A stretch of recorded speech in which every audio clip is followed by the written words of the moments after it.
கிறிஸ்துவுக்குள் அன்பானவர்களே, இன்றைய காலை வேத தியானம் ஏசாயா 14:3. கர்த்தர் உன் துக்கத்தையும் உன் தத்தளிப்பையும் அடிமையாக்கப்பட்டிருந்த கடினமான அடிமைத்தனத்தையும் நீக்கி உன்னை இளைப்பாற பண்ணும் அக்காலத்திலே. அன்புக்குரியவர்களே, ஒரு காலம் நமக்கு குறிக்கப்பட்டிருக்கிறது. அது இளைப்பாறுதலின் காலம்.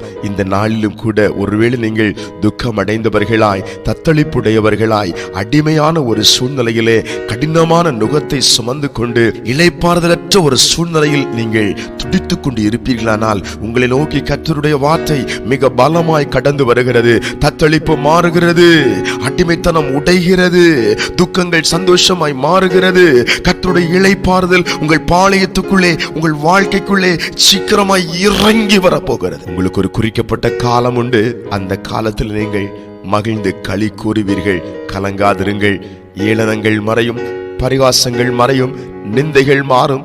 தேவனால் கொடுக்கப்படுகிற துளிர்விடுகிற நாட்கள் சந்தோஷகரமாக உங்கள் வாழ்க்கையிலே துளிர்விடும்.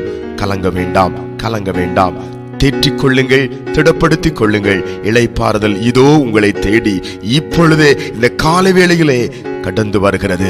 ஜெபிப்போம். அன்பின் பிதாவே, இளைப்பாறுதலின் தேவனே, துக்கத்தை சந்தோஷமாய் மாற்றுகிறவரே, இந்த காலை வேளையில கொடுக்கிற மிக அற்புதமான இந்த ஆசீர்வாதமான வாக்குத்தத்தத்துக்காய் ஸ்தோத்திரம். இந்த வாக்குத்தத்தம் உம்முடைய பிள்ளைகளுடைய வாழ்க்கையிலே இப்பொழுதே பலிக்கிறதுக்காய் ஸ்தோத்திரம். எந்தெந்த சூழ்நிலையில் பிள்ளைகள் இருக்கிறார்களோ அந்தந்த சூழ்நிலையிலே இளைப்பாறுதலை உருவாக்குகிற தேவனுடைய பிரசன்ன காற்று இப்பொழுது பிள்ளைகளை நோக்கி வீசுவதுக்காய் ஸ்தோத்திரம்.